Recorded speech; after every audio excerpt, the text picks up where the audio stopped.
दोस्तों, African country Zambia के एक छोटे से टाउन में 120 मेगावाट का हाइड्रो पावर प्लांट और 237 किलोमीटर लंबी ट्रांसमिशन लाइन बनी हुई है, जिससे कि इस देश के करीब 10 लाख लोगों को इलेक्ट्रिसिटी मिलती है। ऐसे ही प्रशांत महासागर के पश्चिमी हिस्से में गुआम नाम का एक छोटा सा आइलैंड है, जो कि साइज में हमारे मुंबई शहर से भी छोटा है। इस आइलैंड में अंडर सी इंटरनेट केबल्स बिछाए गए हैं, जिसकी हेल्प से यहाँ पर रहने वाले करीब 2.25 लाख लोग इंटरनेट यूज कर पाते हैं। और दुनिया की सबसे ऊंची बिल्डिंग बुर्ज खलीफा के बारे में तो आप जानते ही होंगे, लेकिन क्या आपको पता है कि इस बिल्डिंग को बनाने में करीब 39,000 टन स्टील रेबार का इस्तेमाल किया गया है, जिसका वजन एफिल टावर से भी करीब 4 गुना ज्यादा भारी है। अब आप सोच रहे होंगे कि भला मैं आपको ये सब क्यों बता रहा हूँ। असल में इन तीनों ही प्रोजेक्ट्स के अंदर एक चीज जो कॉमन है वो है टाटा, क्योंकि टाटा ही वो कंपनी है जिसने कि इन तीनों ही प्रोजेक्ट्स पर काम किया हुआ है। अब टाटा हमारे देश की एक बहुत बड़ी मल्टीनेशनल कंपनी है, ये तो हम सभी जानते हैं, लेकिन क्या आपने कभी इसके एक्चुअल साइज को जानने की कोशिश की है? नहीं ना? तो फिर चलिए आज के इस वीडियो में हम आपको टाटा कंपनी के रियल साइज के बारे में बताने वाले हैं, जिसे जानकर आपके होश उड़ जाएंगे।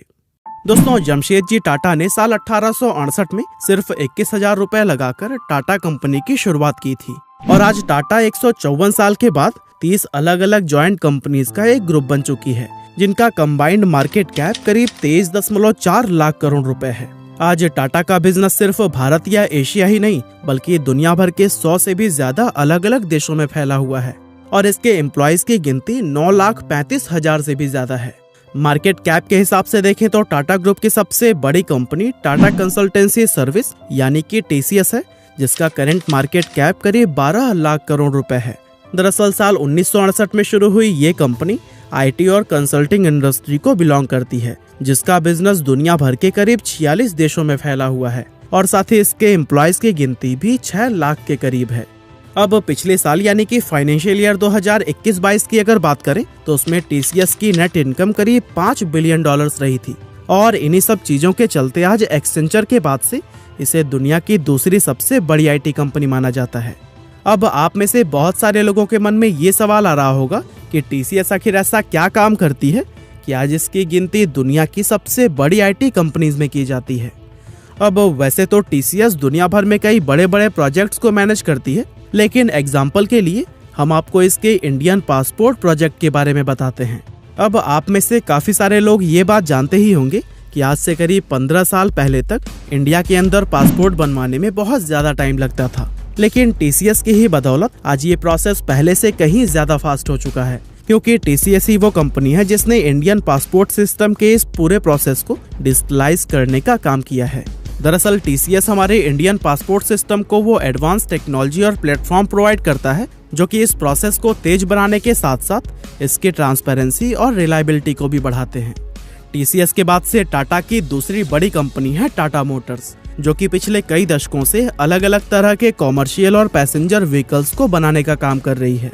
आज से 77 साल पहले सन 1945 में शुरू हुई टाटा मोटर्स आज अपने पैर पूरी दुनिया के 125 से भी ज्यादा देशों में फैला चुकी है, जहां इस कंपनी के लिए करीब 80,000 एम्प्लॉयज काम करते हैं, और इस समय इसकी वैल्यूएशन $34 बिलियन के आसपास है। दोस्तों, TCS और टाटा मोटर्स के अलावा 8 और ऐसी मेजर इंडस्ट्रीज हैं जिसमें कि टाटा ने अपना प्रेजेंस सालों से बनाया हुआ है। फॉर एग्जांपल, स्टील सेक्टर की अगर बात करें तो इस इंडस्ट्री में टाटा ग्रुप की टाटा स्टील कंपनी पिछले 114 सालों से काम कर रही है, और आज इसका भी बिजनेस पूरी दुनिया के करीब 25 से ज्यादा देशों में फैला हुआ है।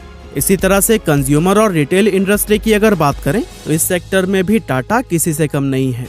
यहाँ टाटा के 20 से भी ज्यादा अलग अलग ब्रांड डिफरेंट प्रोडक्ट्स में डील करते हैं, और टाटा के इन ब्रांड्स में Tata Tea, Tata Salt, Titan, Voltas, Croma और टाटा स्टारबक्स जैसे फेमस ब्रांड्स का नाम शामिल है।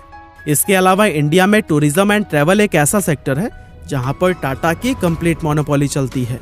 अब आप में से काफी सारे लोगों ने ताज, विवांता और जिंजर जैसे फेमस होटल्स का नाम तो सुना ही होगा, लेकिन हम आपको बता दें कि इन तीनों होटल्स के अलावा और भी कई सारी लग्जरी होटल चेन्स को टाटा ऑन करता है। साथ ही एयर एशिया, विस्तारा और एयर इंडिया जैसी बड़ी और फेमस एयरलाइन की ऑनरशिप भी टाटा के पास ही है। टूरिज्म एंड ट्रैवल के बाद से टाटा के लिए उसका अगला मुख्य सेक्टर इंफ्रास्ट्रक्चर है, क्योंकि इस इंडस्ट्री में भी टाटा ने बहुत ज्यादा इन्वेस्ट किया हुआ है। आपको जानकर हैरानी होगी कि Tata power, Tata projects, Tata housing और टाटा रियलिटी एंड इंफ्रास्ट्रक्चर ये टाटा की कुछ ऐसी कंपनीज हैं जो कि दुनिया भर में डिफरेंट टाइप के इंफ्रास्ट्रक्चर डेवलपमेंट का काम कर रही है। फॉर एग्जाम्पल जाम्बिया का हाइड्रो पावर प्लांट, जिसके बारे में हमने आपको वीडियो की शुरुआत में बताया था, उसे भी टाटा ग्रुप की टाटा पावर कंपनी ने ही बनाया है। और दोस्तों, इन सभी इंडस्ट्रीज के अलावा Tata finance, aerospace, defence, telecom, media और ट्रेडिंग एंड इन्वेस्टमेंट जैसे कई दूसरे सेक्टर्स में भी मौजूद है, जहां साल 2021 में अपनी इन सभी कंपनी से टाटा को कुल 128 बिलियन डॉलर्स का रेवेन्यू जनरेट हुआ था। वैसे आपको ये बात जानकर काफी हैरानी होगी कि टाटा के इस रेवेन्यू का 60% से भी ज्यादा हिस्सा इंडिया के बाहर से आता है। असल में इसका रीजन ये है कि टाटा की जितनी भी बड़ी बड़ी कंपनीज है ना, उनका ज्यादातर बिजनेस इंडिया से बाहर होता है।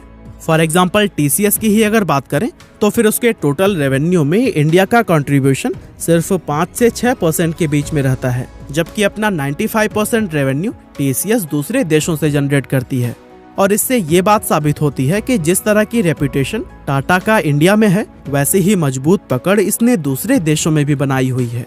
वैसे टाटा के ग्लोबल एक्सपेंशन और इसके इंटरनेशनल लेवल पर सफल होने का सबसे बड़ा श्रेय रतन टाटा को दिया जाता है, क्योंकि इन्हीं की ही लीडरशिप में टाटा ने सिर्फ 9 साल के अंदर 36 अलग अलग विदेशी कंपनीज को एक्वायर करके दुनिया को ये दिखा दिया था कि इंडियन कंपनीज भी ग्लोबल लेवल पर किसी से कम नहीं है। टाटा के द्वारा एक्वायर की गई इन कंपनीज में टेटली, कोरस ग्रुप, डाइवू और जैगुआर एंड लैंड रोवर जैसे बड़े बड़े ब्रांड्स का नाम शामिल है।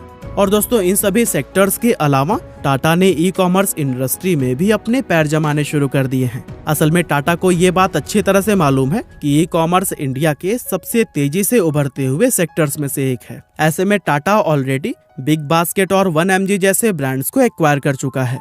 साथ ही अभी कुछ महीने पहले टाटा ने अपनी नई ऐप टाटा नियो को भी लॉन्च किया था, जिसकी हेल्प से अब टाटा के डिफरेंट प्रोडक्ट एंड सर्विसेज एक ही प्लेटफॉर्म पर परचेज किए जा सकते हैं। और दोस्तों, अब लास्ट में हम बात करते हैं टाटा के इलेक्ट्रिक व्हीकल्स यानी कि ईवीज के बारे में, क्योंकि टाटा की ये स्टोरी उसके शानदार ईवीज के बारे में डिस्कस किए बिना पूरी ही नहीं हो सकती। असल में इंडियन ईवी मार्केट के अंदर टाटा का कोई मुकाबला ही नहीं है, जहां इंडियन ईवी मार्केट का 80% से भी ज्यादा शेयर अकेले टाटा के पास है। आप ये जानकर हैरान रह जाएंगे कि पिछले साल 2021 में इंडिया के अंदर बेची गई 13,700 इलेक्ट्रिक कार्स में 11,600 कार्स अकेले टाटा ने बेची थी। असल में टाटा की इस सक्सेस का मेन रीजन है कि इंडियन मार्केट में उसके जैसे मजबूत, स्टाइलिश और सस्ते ईवीज और दूसरी कोई कंपनी नहीं बना रही। और दोस्तों, टाटा ईवीज में कैसे डोमिनेट कर रहा है, इसके बारे में अगर आप डिटेल में जानना चाहते हैं तो फिर मैंने इस पर प्रॉपर वीडियो बनाया हुआ है, जिसका लिंक आपको डिस्क्रिप्शन में मिल जाएगा। आई होप टाटा के बारे में ये सभी फैक्ट जानने के बाद से आपको इसके एक्चुअल साइज का अंदाजा हो ही गया होगा। बाकी हमारी आज की इस वीडियो में बस इतना ही था। ये वीडियो आपको कैसी लगी हमें कमेंट करके जरूर बताइएगा। आपका बहुमूल्य समय देने के लिए बहुत बहुत धन्यवाद।